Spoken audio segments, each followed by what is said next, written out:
Hey guys, it's Heather. I am back again with my bamboo cypress. And I've already mixed everything. I've already separated everything out. The only thing I haven't done is added my colorant, which I am doing right now. I want to make sure I get every bit of this white out.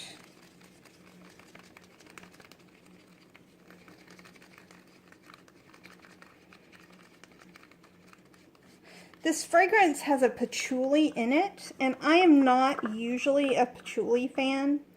It tends to be overwhelming to me. But this one is actually not quite so overwhelming. So I like this one. And I know a lot of people really like that earthiness that the patchouli has. And this allows that, but it has a softness to it that I think is really pretty.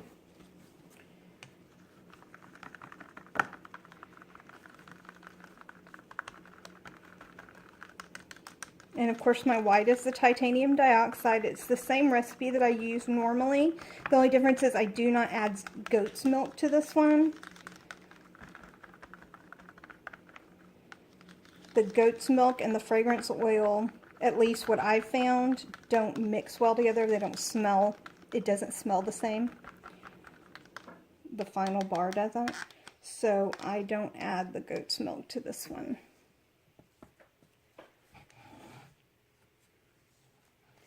Okay, this one is a brown umber. It's going to represent my cypress.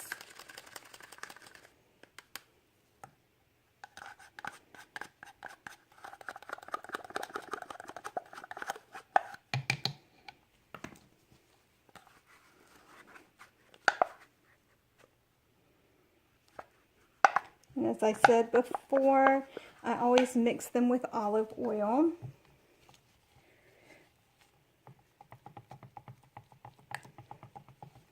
And this is a really pretty lighter brown. It's not quite so deep of a color. It's very calming.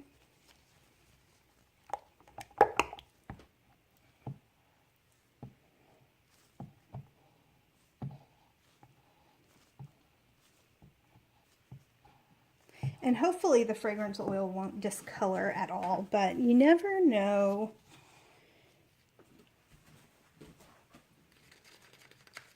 How it's going to mix with the different micas. I try to test everything out ahead of time.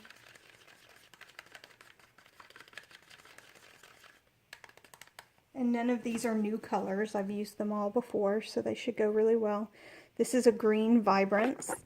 Oh, sorry guys. Didn't mean to shake you there. This is a green vibrance because I wanted that bamboo coloration. I will be super happy when I get a new stand for recording, because then I don't have to worry about knocking into you guys. Like that.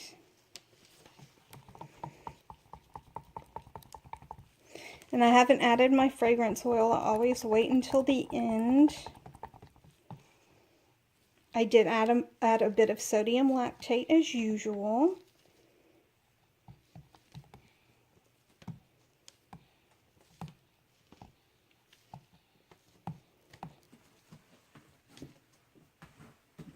And I've already measured out all of my fragrance. I'll add just a bit here, a bit here. I'm not going to add any to my white.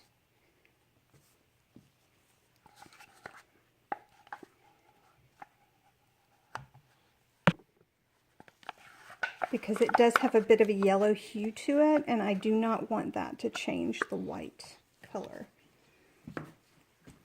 I'm going to give each one a little buzz. Sorry about the noise, guys.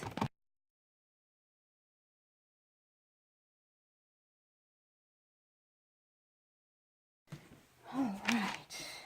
Now, the way I want to do this is I'm going to use a pen And I'm going to angle it and pour in stripes, and then flip and pour in stripes again. I'm going to start with my brown and run it down the side.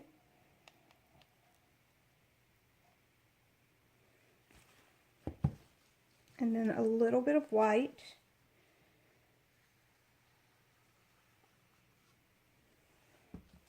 And then green. And then I'm just going to keep going.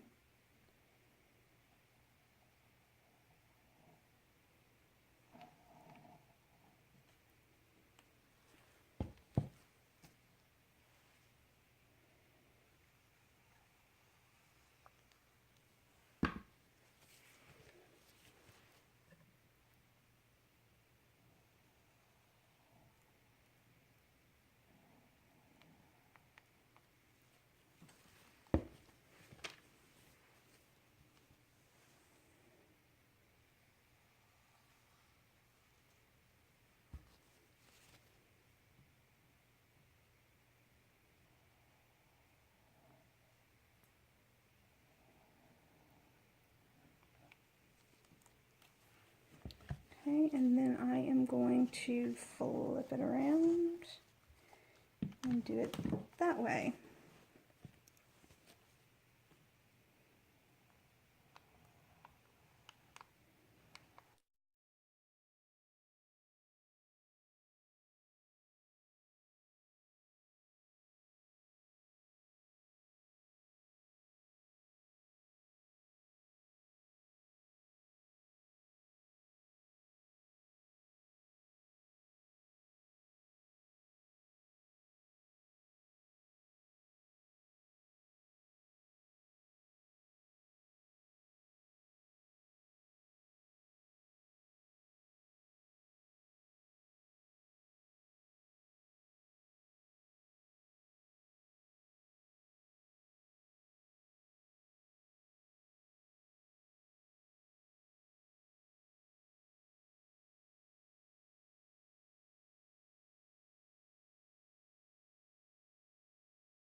Okay, now that I've got all my stripes done, I'm going to scrape down my cups. And I'm going to do a layer of green over the top. And then I'm going to stripe in my brown and top it with the white.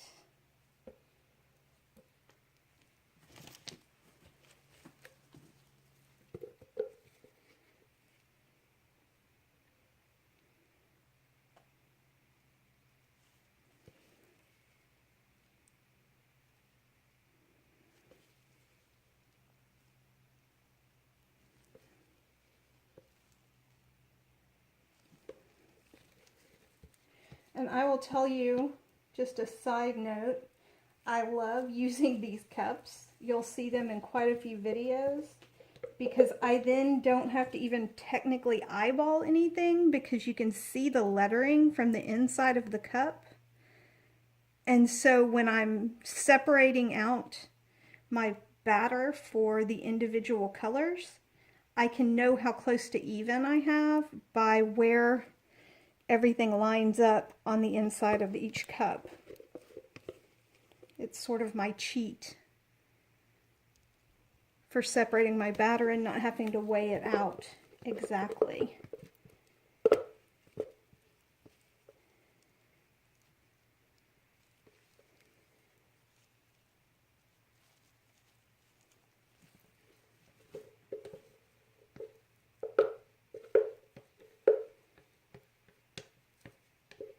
And I am a stickler for getting as much soap out of my containers as possible because I don't want to waste any soap ever.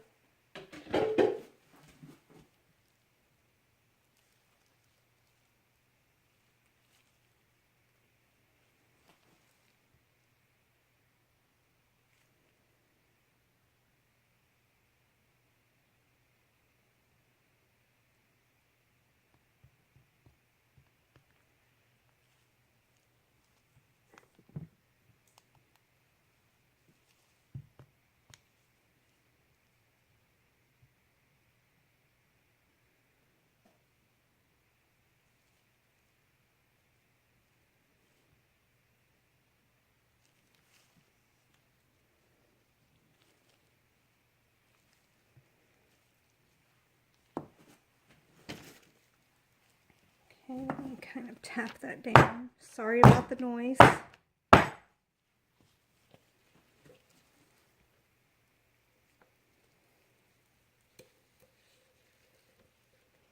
I really can't wait to cut into this. I was going to do a hanger swirl, but I decided that I just really like that stripe that I'm doing.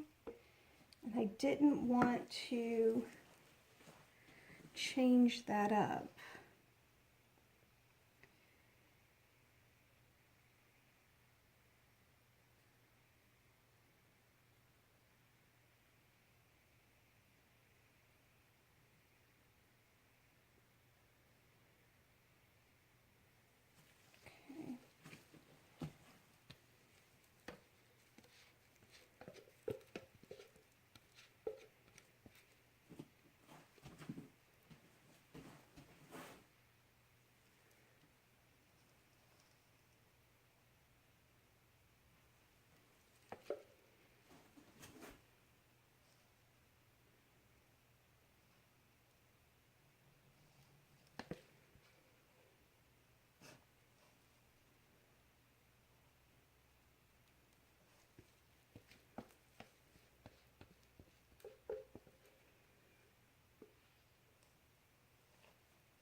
Now you can see over there all the little cups I used to mix my colors. I make sure I have plenty of paper towels so that if anything drips or drops or anything like that, that it's nice and easily cleaned up.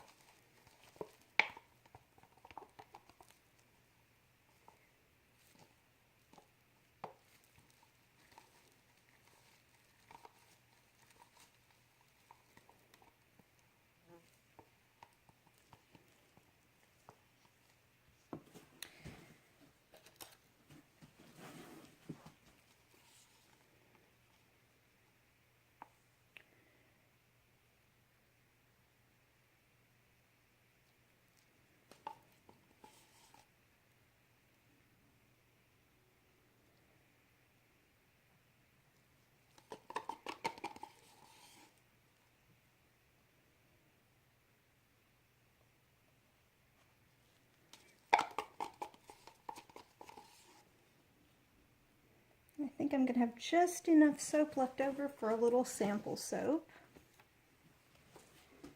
Now to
all right, that's it for this one. I will come back tomorrow to show you guys the cutting. See you later, guys.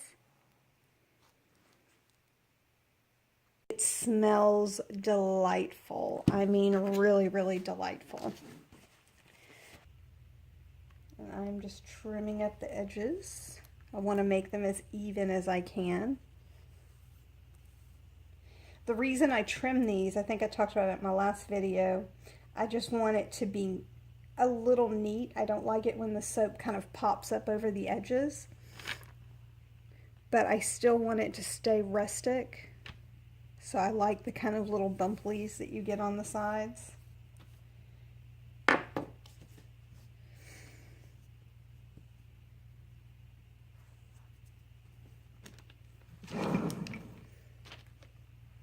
I've been asked, do I only make small loaves of soap? Because that seems to be all I show are the little ones. But I do have a really large soap mold, but I haven't figured out how to show you guys how I cut it and get everything in the camera the way I want it to be.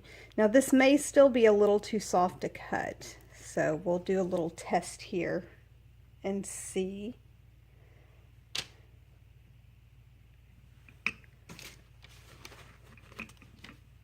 We may only get one or two, and then I'll have to wait because it does feel a little tacky.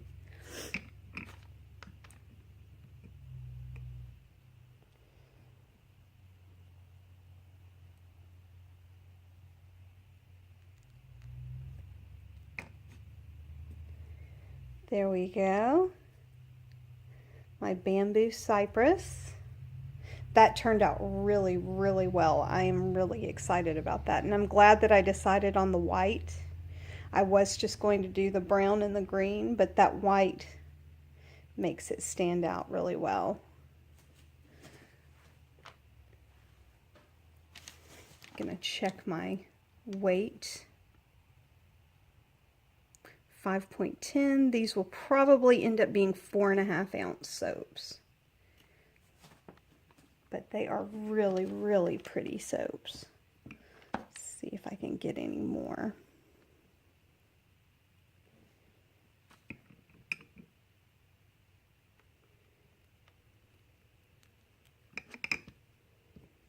Yeah, it's tacky.